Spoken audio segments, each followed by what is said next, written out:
and I just want to wind it down. And we're trying to get to some people working together with coherent projects. The first step is to inventory what's already out there that lines up with some of these principles. Oh, it's a lot of first steps. You're coming at it from different angles all at the same time. And a lot of people are doing this already. There's a lot going on.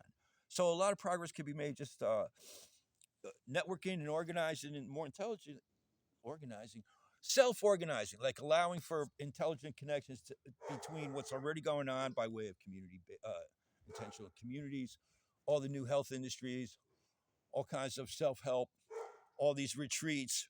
Um, and you could add to a bunch of that things that aren't necessarily for profit, but would bring community back and just getting people off the internet and starting meeting each other, which brings like less of a reason to spend on stupid shit and have more sense of what's meaningful and maybe pick careers more intelligently and and be more self-sufficient in a lot of different ways. Community is what you need for self-sufficiency.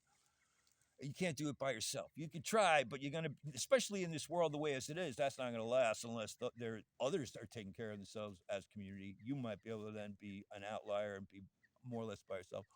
We made that pitch to the Libertarian Party when I was Green Party co-chair in 95, 97 with, and I did a Libertarian Green Caucus.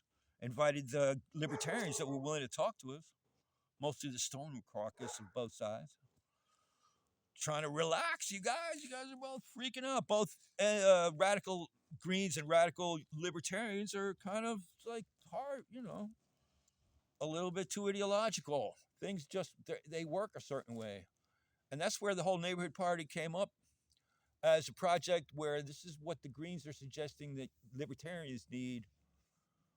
This is how we can work together. Because if you want to have sovereignty as as an individual, you need to know where your community of resource. You don't actually need a community of meaning, I suppose, but definitely a resource. And so we thought that the neighborhood party would be a common ground between the grassroots side of libertarian and the proactive grassroots side of libertarian. Libertarians aren't about government. The Greens are, and so that would be the Libertarian Greens, where we could work on communities, on environmental communities. But now we're talking about you need to do that as more or less libertarian socialists, and get communities back into the of ownership and responsibility and meaning, because we need to bring back our whole use of resources. And I was saying externalities include how you treat your employees, because that contributes to the like ill will, ill health. And it's just to see this is back to like, yeah, you want to put it all in reductionist terms, but that's just for the people in the back room.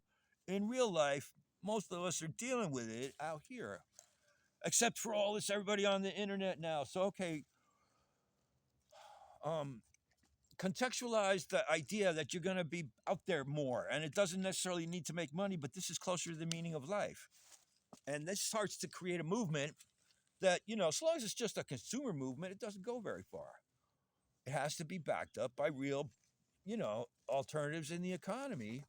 And it's a paradigm shift that all current businesses could adapt to, and don't all have to adapt to them. I could, and again, I've made the point. It needs to happen faster than politics can move. Politics is an us versus them game, and it incentivizes a bunch of backstabby weirdness among the